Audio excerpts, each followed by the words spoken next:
Hold your breath, Africa. For a new country is emerging in the southern Africa, and it is made up of 3 countries which are now throwing the West into panic. At the heart of this seismic upheaval stands Namibia's fearless lioness, President Netumbo Nandi-Ndaitwah, a titan whose audacious leadership has set the continent ablaze with a vision of unity, sovereignty, and unapologetic defiance.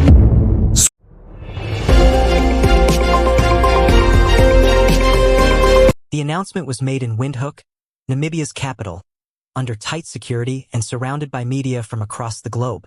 Standing side by side, Namibia's president, Zambia's head of state, and Botswana's president signed what is now being called the Kalahari Accord. The Kalahari Accord eliminates borders between the 3 nations for trade, travel, and security cooperation. Trucks that once queued for hours at border posts will now pass freely. Families divided by invisible lines will now reconnect without restriction. Soldiers once stationed to patrol boundaries will instead be deployed together for joint defense. The world has not seen such a move in Africa in decades, perhaps ever. For Namibia, Zambia, and Botswana, this wasn't just about unity. It was about sending a message. Africa is ready to redraw its own destiny. Africa's borders are among the most artificial in the world. They were drawn up in 1884 to 85 during the infamous Berlin Conference, when European colonial powers carved up the continent like a pie, dividing communities, tribes, and nations with little regard for history or culture. Today, Africa has 54 countries, many of which share deep ethnic, linguistic, and cultural ties that transcend borders. And yet, decades after independence, most nations still cling to those colonial boundaries. The Kalahari Accord marks one of the boldest challenges to that legacy. By erasing borders, Namibia, Zambia, and Botswana are reclaiming the right to define Africa on Africa's terms. For many, this move feels like a small taste of the Pan-African dream long envisioned by leaders such as Kwame Nkrumah, Julius Nyerere, and Thomas Sankara. Beyond symbolism, this alliance carries enormous economic potential. Trade boost. Currently, African nations trade more with Europe, Asia, and America than with each other. Borderless integration could change that. Trucks carrying copper from Zambia can now cross into Namibia's Walvis Bay port seamlessly.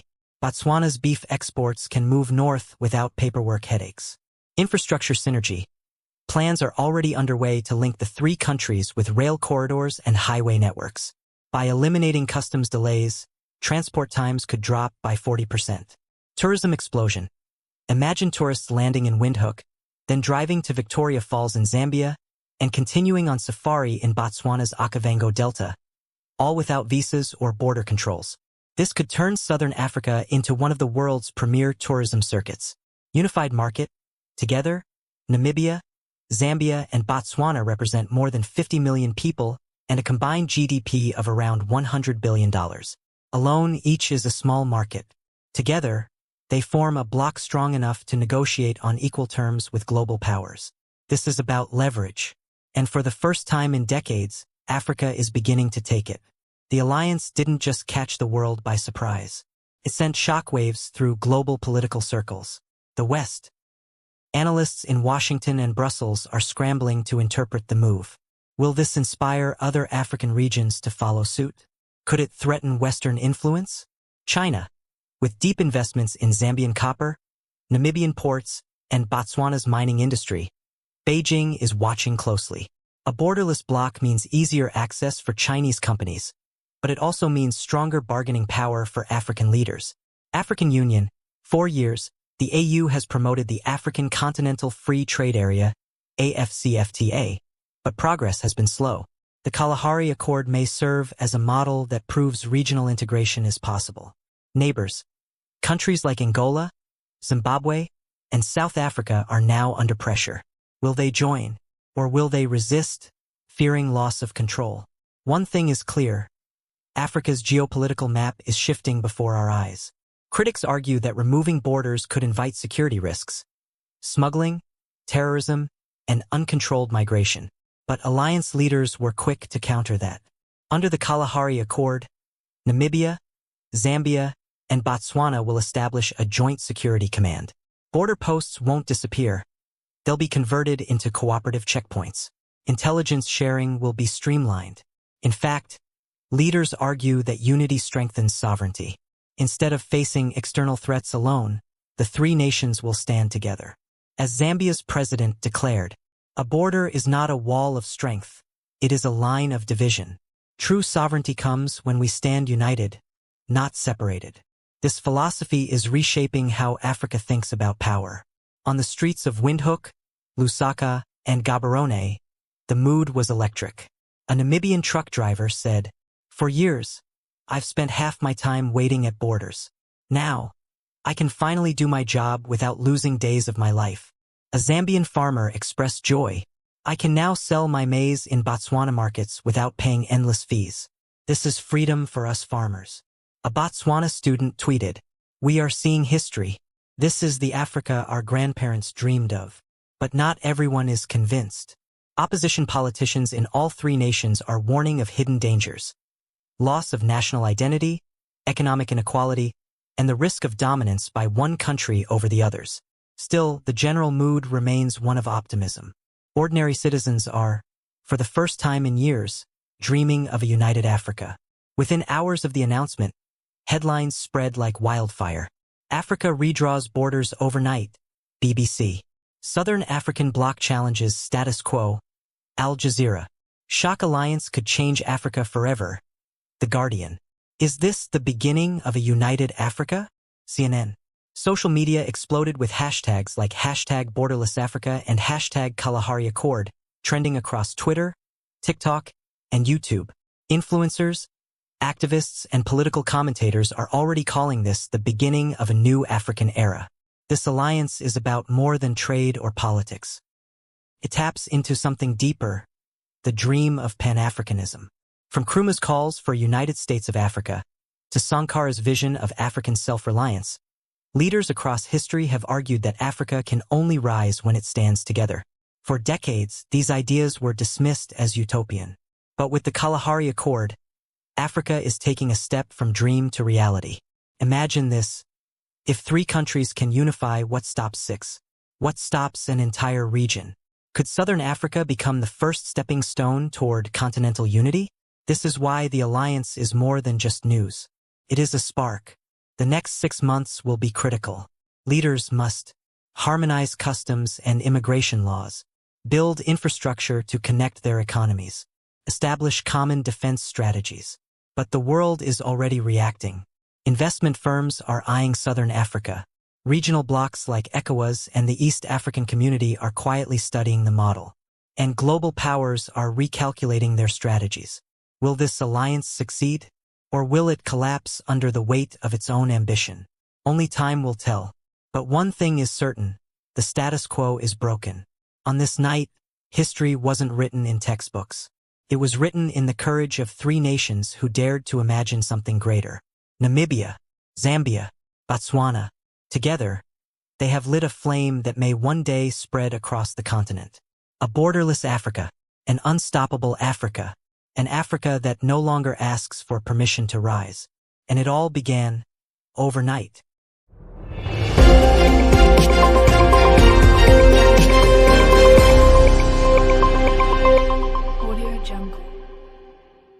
Good morning, everyone. Welcome back. I'm here. Hope you're having a fantastic day today. I hope you're all staying safe out there and warm because it is winter. Yes, it is winter in my part of the world. But then again, if you live in the northern hemisphere, then you are experiencing summer. So it's either summer or winter. But nonetheless, make sure you stay warm and drink lots of fluids. Keep yourself hydrated. On this channel, we do bring you news from a continental perspective, an African perspective, and most times, if not all times, the truth about Africa. Today, we want to look at 3 countries that are working together to build a better Africa. You may wonder why just 3? Well, the fact that only 3 is doing something doesn't mean that others can't catch up. In fact, I would love more countries to follow suit. But for now, let's look at what these 3 countries are doing.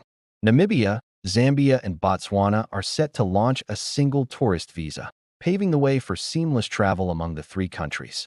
The development comes after the tripartite signed a memorandum of understanding to fast-track the borderless Southern Africa that will see tourists visiting any of the 3 countries enter without visas.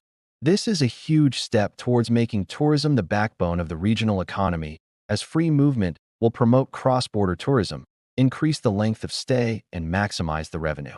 This initiative is expected to be replicated across the region. The Minister of Environment, Forestry, and Tourism, Pohamba Sherfeta, said the introduction of the visa was long overdue. He also added that the new visa regime is aimed at positioning the region as a single tourist destination. The minister made these remarks during the official opening of the fourth session of the Tripartite Tourism Committee meeting held in Windhoek last week. The tripartite comprises Namibia, Zambia, and Botswana. The minister emphasized that the meeting was an important milestone in the process of establishing a single tourist visa regime for the three countries, which share similar ecological systems and wildlife species. According to him, the three countries have a lot in common when it comes to tourism and therefore need to work together in marketing their destinations. And that is exactly what they are doing. They are working together to market their tourism and ensure that they benefit together. He said, "It is envisioned that the outcomes of this meeting will pave the way for the establishment of a trilateral visa regime, which will allow tourists visiting any one of the three countries to enter all three countries without being subjected to immigration controls at the borders." Just imagine going from Namibia all the way to Zambia and then to Botswana without showing your passport. It's incredible. It's like something out of a dream. But then again, it's a reality. It's happening. And he continued, "This will definitely boost cross-border tourism, increase the length of stay of tourists in the region, and maximize revenue generation for the benefit of the three countries." In addition to facilitating tourism, the single tourist visa will also simplify travel procedures for tourists visiting multiple countries, reduce costs associated with obtaining visas for each country, and promote economic integration among the three countries. And the executive director of the Namibia Tourism Board, Diga // who also serves as the chairman of the Tripartite Tourism Committee, said the single tourist visa will help eradicate the use of illegal border crossings, which are still prevalent in the region. According to / AOBEB, the committee was established to operationalize the concept of a single tourist visa among the three countries. He said the committee has been working tirelessly to ensure the realization of this goal. He explained that the single tourist visa is a key priority for the tourism ministers of the three countries, who have been championing its implementation. The three countries have a lot to offer in terms of tourism, and by working together, they can attract more visitors and generate more revenue. Botswana has its world-famous Okavango Delta, Chobe National Park, and the Central Kalahari Game Reserve. Zambia has the Victoria Falls, South Luangwa National Park, and the Lower Zambezi National Park. Namibia has the Etosha National Park, the Namib Desert, and the Skeleton Coast. All these places are amazing and unique in their own way. They offer tourists a chance to experience the best of Africa. The single tourist visa is just one of the many initiatives being undertaken by the three countries to promote tourism. Other initiatives include the development of joint marketing campaigns, the establishment of a tripartite tourism website, and the organization of familiarization trips for travel agents and tour operators. The three countries are also working together to improve the quality of tourism services in the region. They are investing in training for tourism service providers, developing sustainable tourism practices, and promoting community-based tourism. The single tourist visa is expected to be launched soon. Once it is launched, tourists will be able to apply for the visa online or through travel agencies. The visa will be valid for 30 days and will cost $50. The three countries are excited about the launch of the single tourist visa. They believe it will boost tourism and help them earn more foreign exchange. The visa will also help create jobs and improve the standard of living for their citizens. The launch of the single tourist visa is a major step towards making tourism the backbone of the regional economy. By working together, Namibia, Zambia, and Botswana can attract more tourists and generate more revenue for their countries. The single tourist visa will also help eradicate the use of illegal border crossings, which are still prevalent in the region. Before we continue, please take the time to subscribe to this channel if you haven't already done so. It would mean a lot to us if you could do that for us. And while you're at it, don't forget to like this video and share it with your friends and family. Thank you very much. Now let's get back to the topic at hand. Now, in today's globalized world, cross-border cooperation is essential for regional development. And the countries of Southern Africa are no exception. That is why the enhancement of cross-border cooperation in the region is a welcome development. The enhanced cooperation is manifested in various areas such as transportation, communication, energy, education, and health. For example, the construction of the Walvis-Benel-Lubumbashi railway line is expected to facilitate the transportation of goods and services between Namibia, Zambia, and the Democratic Republic of the Congo. This will open up new markets for businesses in the region and contribute to the growth of the regional economy. Similarly, the One-Stop Border Post initiative has made it easier and faster to cross borders, which will reduce the cost of doing business and encourage regional trade. The One-Stop Border Post initiative is a collaborative effort between neighboring countries to establish integrated border posts. These border posts facilitate seamless movement of people and goods across borders. They streamline immigration, customs, and other border-related procedures. This initiative reduces waiting times, minimizes corruption, and enhances efficiency at border crossings. The result is faster trade facilitation, improved traveler experience, and increased regional connectivity. The enhanced cross-border cooperation in the region is also evident in the area of energy. The construction of the 250-megawatt reshape solar power plant in Zimbabwe is expected to provide clean and renewable energy to the country and the region. This project is part of Zimbabwe's efforts to increase its installed power capacity and reduce its dependence on hydropower. In the area of education, the University of Namibia and the University of Zambia have signed a memorandum of understanding to enhance academic and research cooperation. This includes student and staff exchanges, joint research projects, and the development of collaborative programs. Such partnerships foster innovation, expose students to diverse perspectives, and contribute to the development of human capital in the region. Health cooperation is equally important. Countries are working together to combat cross-border health challenges, such as the spread of communicable diseases. Collaboration in disease surveillance, prevention, and control helps protect the health of populations and strengthens health systems in the region. Cross-border cooperation is crucial for addressing regional challenges such as poverty, inequality, and environmental degradation. Regional integration promotes collective action, resource sharing, and coordinated policies to tackle these issues effectively. By working together, countries in the region can leverage their collective strengths and resources to drive sustainable development and improve the well-being of their citizens. As we conclude, let us remember that cross-border cooperation is not just a choice, but a necessity for the development of Southern Africa. By embracing collaboration, fostering regional integration, and working together, the countries of Southern Africa can unlock their full potential and build a prosperous and sustainable future for all their citizens. Let's support initiatives that promote cross-border cooperation and integration in Southern Africa. Together, we can build a brighter future for the region. Thank you very much for watching. If you haven't subscribed yet, please do so. Also, if you have anything you'd like to add, feel free to leave it in the comment section below. We would love to hear from you. Thank you once again for staying tuned. Do have a fantastic day.